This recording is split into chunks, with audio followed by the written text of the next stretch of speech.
मैं अपने दरियागंज स्थित शोरूम में बैठा था कि अचानक मुझे श्री आरपी शर्मा जी, जो गुरु महाराज जी के प्रिय शिष्यों में से एक हैं, उनका फ़ोन आया। जी, गुरु जी की तरफ से एक संदेश है कि गुरु जी मुंबई से वापस आ रहे हैं। उनकी फ़्लाइट रात को 8 बजे पहुंच जाएगी। आप उन्हें लेने हवाई अड्डे पहुंच जाएं। जी, जय गुरुदेव, जय गुरुदेव। मैं शाम को 7:30 बजे ही हवाई अड्डे पे पहुंच गया। वहाँ मैंने देखा गुरु जी को लेने मेरे अलावा श्री सुरेंद्र तनेजा, श्री आरपी शर्मा तथा और भी बहुत से लोग पहले से ही मौजूद थे। फ्लाइट आई, लेकिन उसके यात्रियों में गुरु जी नहीं थे। हमने आपस में बात करते हुए नोटिस बोर्ड पर देखा, वह अगली फ्लाइट का समय 8:30 बजे का था। लेकिन उस विमान के यात्रियों में भी गुरु जी नहीं थे। हम लोगों ने रात के 9 बजे तक इंतज़ार किया, लेकिन गुरुजी नहीं आए। मेरे गुरु भाई आपस में बात करने लगे कि शायद गुरुजी की फ़्लाइट छूट गई है या कोई और कारण है, या तो फिर वे कल आएंगे। उन सब ने मिलकर ये फैसला किया कि अब हमें घर वापस जाना चाहिए, लेकिन मैं उनकी बातों से सहमत नहीं था। शर्मा जी ने मुझे घर चलने को कहा। इस पर मैंने कहा, अरे आप ही ने तो गुरुजी का संदेश दिया था कि गुरुजी को हवाई अड्डे लेने पहुंचो। मैं तो यहीं रुकूंगा।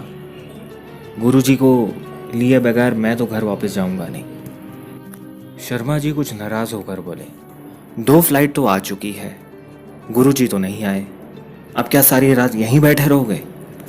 मैंने विनम्रता से उत्तर दिया, मैं नहीं जानता, मुझे तो गुरुजी के संदेश के यही शब्द याद है कि राजपाल आएगा और मुझे हवाई अड्डे से लेकर जाएगा। गुरुजी को लिए बगैर मैं तो घर वापस जाऊंगा नहीं। शर्मा जी मेरी इस बात से नाराज हुए और बोले, ठीक है, जैसे तुम्हारी मर्जी, लेकिन हम तो जा रहे हैं। वे बाकी के लोगों के साथ अपने अपने घर लौट गए। मैं गुरुजी के आने का फिर से इंतजार करने लगा। करीब 11 बजे एक सूचना प्रसारित हुई कि मुंबई से एक फ़्लाइट आई है। मेरी आंखें आने वाली भीड़ में गुरुजी को तलाशने लगी। तभी मुझे एक हाथ में ब्रीफकेस पकड़े हुए गुरुजी अपनी तरफ आते हुए नज़र आ गए। मैं बहुत आनंदित हुआ और मुझे परम सुख की अनुभूति हुई। उस समय रात्रि के करीब 11:30 बजे थे। मैंने गुरुजी के चरण छूकर उन्हें प्रणाम किया और वे बोले, और तू अकेला है? और तू वापस क्यों नहीं गया जब सभी लोग वापस चले गए? मैंने उत्तर दिया, गुरुजी, मुझे आपके आने का संदेश मिला था, इसलिए मैं आपके आने की प्रतीक्षा कर रहा था। गुरुजी बोले, और जब मैं पहली दोनों फ्लाइट्स में नहीं आया और सब चले गए तो तू क्यों नहीं गया? मैंने गुरुजी को कहा, गुरुजी, मुझे तो बस आपका संदेश ही याद है कि आप आ रहे हैं और मुझे आपको यहाँ से लेकर जाना है। मैंने गुरुजी से पूछा, गुरुजी, आपकी तो इस फ्लाइट से आने की कोई उम्मीद ही नहीं थी। मुझे ये समझ में नहीं आ रहा आप आ कैसे गए?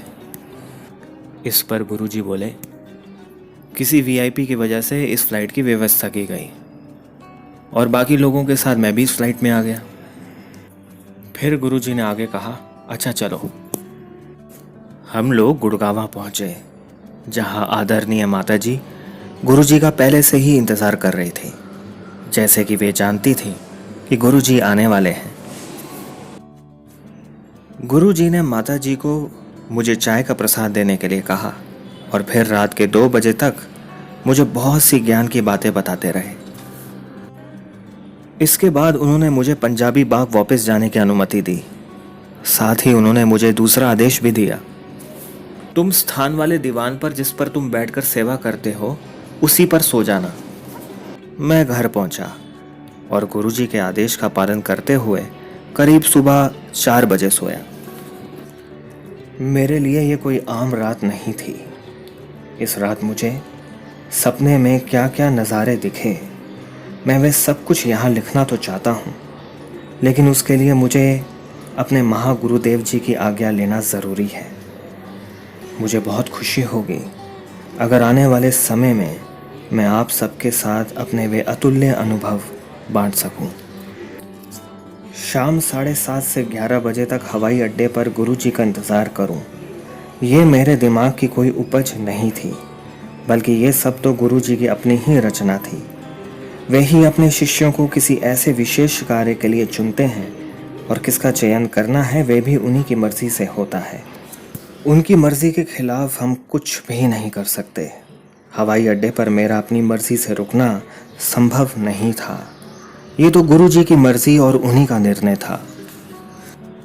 गुरुजी ने मुझे गुप्त रूप से ये आदेश दिया था कि तुम घर नहीं जाओगे और मेरा यहीं पर इंतज़ार करोगे।